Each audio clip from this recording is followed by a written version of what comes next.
ఈరోజు మనం ఇప్పటి వరకు కొన్ని జాతక స్టోరీస్ చెప్పుకున్నాం. అలాగే దమ్మపదం స్టోరీస్ కూడా చెప్పుకున్నాం. అసలు ఇవి నిజమైనవేనా అని ఎలా నమ్మాలి?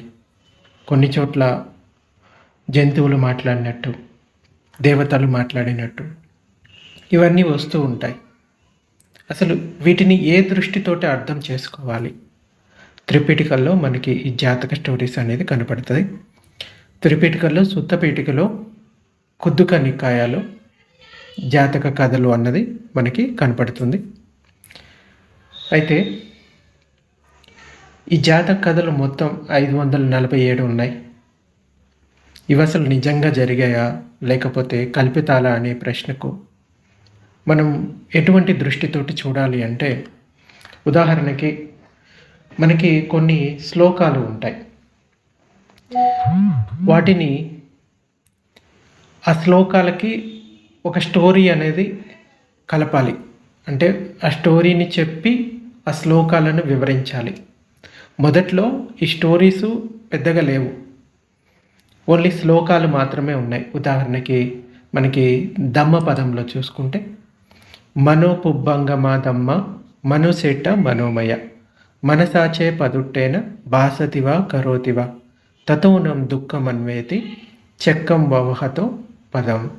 ఇది పాలి గాథ. దీనికి తెలుగు అర్థం ఏంటంటే, అన్ని ధర్మాలకు మనసే ముందు నడుస్తుంది, మనసే శ్రేష్టమైంది, ధర్మాలన్నీ మనోమయాలే. ఎవరైనా చెడు మనసుతో మాట్లాడినా పని చేసినా బండి నడుస్తూ ఉన్నప్పుడు ఎద్దు వెనుక కాళ్ళను బండి చక్రం అనుసరించినట్లే దుఃఖం వారిని వెంటాడుతుంది. ఇది ఒక గాథ ఉంది. దీనికి ఒక నీతి కథలాగా చెప్పాలి.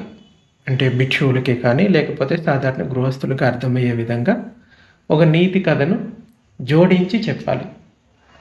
అట్లా ఒక నీతి కథను అట్టకథ వ్యాఖ్యానాలు ఆధారంగా కొంతమంది అట్టకథ ఆచార్యులు, ఉదాహరణకి బుద్ధఘోషుడు లాంటి వాళ్ళు, వాటికి ఒక కథను జోడించి ఈ గాథను తీసుకొని ఆ కథను జోడించి మనకి ఈ జాతక కథల రూపంలో ఇంకా ఈ దమ్మపదం కథల రూపంలో ఇవ్వడం జరిగింది. సో వాటిని ఆ విధంగా అర్థం చేసుకోవాలి. బుద్ధుడు వీటిని తన శిష్యులకు చెప్పారు. వారు కంఠస్థం చేసి గురు శిష్య పరంపరగా ముందుకు తీసుకెళ్లారు. ఆ తర్వాత 400 సంవత్సరాల తర్వాత, అంటే భగవానుడు పరినిర్వాణం చెందిన తర్వాత 400 సంవత్సరాలు, క్రీస్తు పూర్వం 1వ శతాబ్దం, ఆ టైంలో వీటిని లిఖితబద్ధం చేశారు. అప్పటికి ఈ స్టోరీస్ ఉండి ఉండవచ్చు, లేకుండా కూడా ఉండవచ్చు. కాకపోతే ఆ మెయిన్ గాథలు మాత్రం ఉండి ఉండొచ్చు. వాటికి కొంతమంది వ్యాఖ్యానకారులు, ఉదాహరణకి బుద్ధఘోషుడు లాంటి వాళ్ళు వీటికి వ్యాఖ్యానాన్ని రాయటం జరిగింది. సో అప్పుడున్న సామాజిక పరిస్థితుల్ని ఆధారం చేసుకొని ఆ స్టోరీస్ని క్రియేట్ చేయడం జరిగింది. ఇవి ఒరిజినలా కాదా అనేది మనం చెప్పలేము. కాకపోతే వీటిని ఏ దృష్టితోటి చూడాలన్నది మాత్రం మనం అర్థం చేసుకోవాలి. ముఖ్యంగా అశోక చక్రవర్తి కాలం నాటికే ఈ గాథలు ఉన్నాయి. త్రిపీఠికల్లో అంటే ఈ గాథలు చేర్చబడ్డాయి. అసలు కథ ఇంకా చేర్చబడి ఉండకపోవచ్చు. కానీ బుద్ధఘోషుడు, అంటే క్రీస్తు శకం 5వ శతాబ్దంలో బుద్ధఘోషుడు ఈ పాత కథలన్నిటిని సేకరించి వాటికి పూర్తి వివరణ రాసి, అంటే కామెంటరీస్ అట్టకథలు అంటారు, ఈ 547 కథలతో కూడిన ఒక ప్రామాణిక గ్రంథాన్ని రూపొందించాడు. ఇదే మనం ఇప్పుడు చదువుతున్న జాతక కథలు అన్నమాట. అందుకోసమే మనకి ఈ జాతక కథల్లో చూస్తే రిపీటెడ్గా స్టోరీస్ వస్తూ ఉంటాయి. అంటే ఆ నీతిని చెప్పడానికి ఆ కథను ఉపయోగించారు, అంతేకాని అది నిజమా కాదా అన్నది పట్టించుకోవాల్సిన అవసరం లేదు. ముఖ్యంగా వీటిని 3 కోణాల్లో అర్థం చేసుకోవచ్చు. మొదటిది ఏంటంటే సాంప్రదాయబద్ధంగా, అంటే కొంతమంది సాంప్రదాయాలు ఉంటారు. రిలీజియస్గా చూసినప్పుడు ఏంటంటే, బుద్ధుడికి జ్ఞానోదయం అయినప్పుడు ఆయన పూర్వజన్మ జ్ఞానం కలిగింది.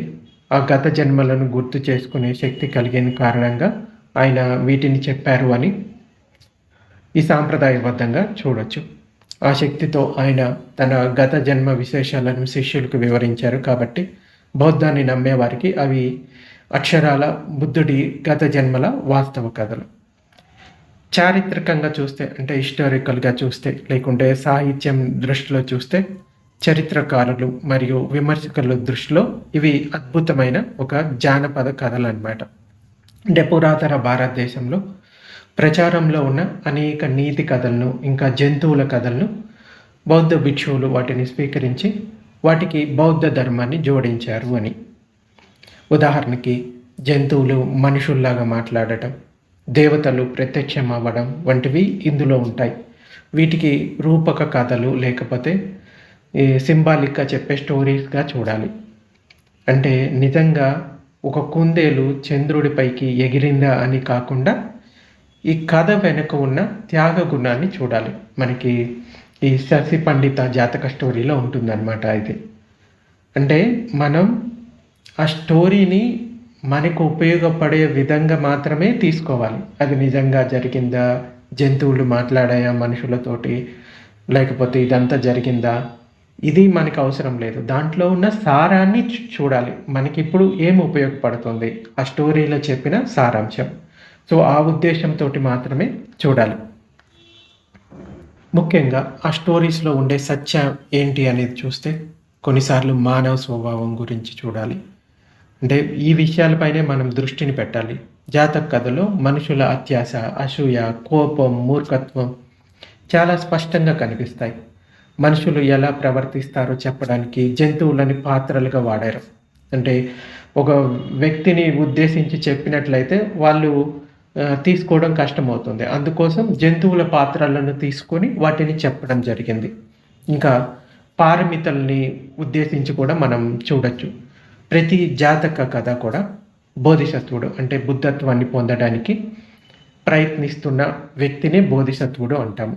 ఏదో ఒక సుగుణాన్ని అంటే దానగుణము, శీలము, సహనము, సత్యము, ఇంకా పట్టుదల, ప్రజ్ఞ, ఈ పారమితల్లో ఏదో ఒకటి ఎలా అభ్యాసం చేశారో చూపిస్తుంది. అంటే కష్టాల్లో కూడా ధర్మాన్ని ఎలా వదలకూడదో ఇవి మనకి నేర్పిస్తాయి. ఇంకా కర్మ సిద్ధాంతాన్ని చెప్తుంది. అంటే మనం చేసే పనికి ఫలితం ఎలా తిరిగి వస్తుందో, అంటే కాజ్ అండ్ ఎఫెక్ట్ అని కూడా చెప్పుకోవచ్చు. ఈ కథలు చాలా సులభంగా వివరిస్తాయి. అంటే మంచి చేసినప్పుడు మంచి కర్మ ఫలితం, చెడు కర్మ చేసినప్పుడు చెడు కర్మ ఫలితం వాళ్ళు అనుభవిస్తారు అనే ఉద్దేశంతో ఈ కథలను చూడాలి. ఇంకా ముఖ్యంగా కొన్ని చోట్ల బోధిసత్వుడు కూడా కొన్ని తప్పులు చేసినట్లుగా కనపడుతుంటాయి. అంటే బోధిసత్వుడు అంటే బుద్ధత్వాన్ని పొందడానికి ప్రయత్నిస్తున్న జన్మ. అంటే తనను తాను ఇంకా బోధిని పొందడానికి ప్రయత్నిస్తున్న జన్మ. అంటే ఆయన కూడా గత జన్మలో కొన్ని పొరపాట్లు చేసి వాటి నుంచి నేర్చుకొని ఆయన జ్ఞానాన్ని పెంపొందించుకోవడానికి ఇవి ఉదాహరణలు అన్నమాట. అంతేగాని బోధిసత్వుడు అంటే పూర్తి పరిపూర్ణుడు అని అర్థం కాదు. అందుకే కొన్ని జాతక స్టోరీస్లో మనకి ఆయన చిన్న చిన్న తప్పులు కనపడుతూ ఉంటాయి. ఉదాహరణకి కొన్ని జాతక స్టోరీస్లో ఆయన మనసులో కూడా ఈ కామ వాంఛ కలిగింది అనేది మనకి కనపడుతూ ఉంటుంది. అంటే ఆయన ఇంకా తనను తాను వృద్ధి చేసుకుంటున్నాడు ఈ బుద్ధత్వాన్ని పొందడానికి. అందుకోసం ఇటువంటి లక్షణాలు కనపడుతూ ఉంటాయి. అంతేగాని వాటిని తప్పుడు ఉద్దేశంతో తీసుకోకూడదు. వీటిని ముఖ్యంగా నీతిని బోధించడానికి వాడిన సాధనాలుగా చూడొచ్చు అనమాట. అంటే మన జీవితంలో ఒక సమస్య ఎదురైంది. అటువంటి సమస్య ఈ జాతక స్టోరీలో కూడా కనపడింది అనుకో, దాంట్లో చెప్పబడిన నీతిని మాత్రమే మనం గ్రహించాలి. ఉదాహరణకి మనం ఒక చేదు మందు వేసుకోవడానికి తేనె కలుపుకొని తింటాము ఆ మందుని. అంటే ఇక్కడ తేనె అంటే కథ అనేది ఒక తేనె లాంటిది. అందులోని నీతి అంటే దమ్మం ఏదైతే ఉందో అది మందు లాంటిది. మీరు కథను ఆస్వాదిస్తూనే అందులోని మందుని తీసుకోవాలి, అంటే నీతిని తీసుకోవాలి. అంతేగాని ఇవి నిజంగా జరిగాయా, ఈ జన్మలు ఉన్నాయా లేదా, జంతువులు మాట్లాడాయా, దేవతలు మాట్లాడారా, ఇవన్నీ వేరే పురాణాల్లో కూడా ఉన్నాయి కదా, వీటిలో ఎంత నిజం ఉంది, వీటి వల్ల పెద్ద ఉపయోగం అనేది ఏమీ ఉండదు. కానీ దాంట్లో ఉన్న సారాంశం, ఉదాహరణకి ఒక భిక్షువు కామపు ఆలోచనలతోటి నిండిపోయి ఉన్నాడు. బుద్ధ తన పూర్వజన్మని ఉదాహరణగా చెప్పి ఆయన ఆ భిక్షువు మనసులో ఉన్న ఆ కామం పోవడానికి ప్రేరణ కలిగించే విధంగా ఆ కథను చెప్పారు అనుకోండి. అది మన జీవితంలో మన లోపల ఉన్న లోపాలను పోగొట్టుకోవడానికి, అంటే బలహీనతలను పోగొట్టుకోవడానికి ఏ విధంగా ఉపయోగపడుతుంది అన్న ఉద్దేశంతో మనం దాన్ని తీసుకోవాలి. అంతేగాని ఇది నిజంగా జరిగిందా? కొన్ని చోట్ల స్త్రీల స్వభావం గురించి కూడా వస్తుంది. అంటే వాళ్ళు కామపు ఆలోచనలతోటి ఎక్కువగా ఉంటారు. అంటే స్త్రీలను తక్కువ చేసినట్లుగా కొన్ని జాతక స్టోరీస్‌లో కనపడుతూ ఉంటది. దాన్ని మనం స్త్రీలు పురుషుల పట్ల, పురుషులు స్త్రీల పట్ల ఉండే వ్యామోహంగా చూడాలి. ఓన్లీ స్త్రీలను మాత్రమే తక్కువ చేసినట్లు కాదు. ఇద్దరిని చూడాలి. అదేవిధంగా ఆనాటి సామాజిక పరిస్థితుల్ని దృష్టిలో పెట్టుకొని ఈ కథలు రాశారు అన్నది కూడా చూడాలి. అందుకోసమే ఈ జాతక స్టోరీస్‌లో కొన్ని చోట్ల ఎక్కువ తక్కువలు కనబడుతూ ఉంటాయి. అందుకోసం మనం వాటిలో ఉన్న సారాంశాన్ని మాత్రం గ్రహించాలి. అంతేగాని ఆ కథను పూర్తిగా ఇప్పుడు సమాజానికి తీసుకోవడానికి ప్రయత్నించకూడదు. సో ముఖ్యంగా కొంతమంది తప్పుగా అర్థం చేసుకుంటూ ఉంటారు. అందుకోసమే ఇలా చెప్పడం జరుగుతుంది. సో వాటిని ఉన్నది ఉన్నట్లుగా తీసుకోవడానికి ప్రయత్నించాలి. అంతేగాని అవి నిజంగా జరిగాయా లేదా అన్నది వదిలిపెట్టాలి.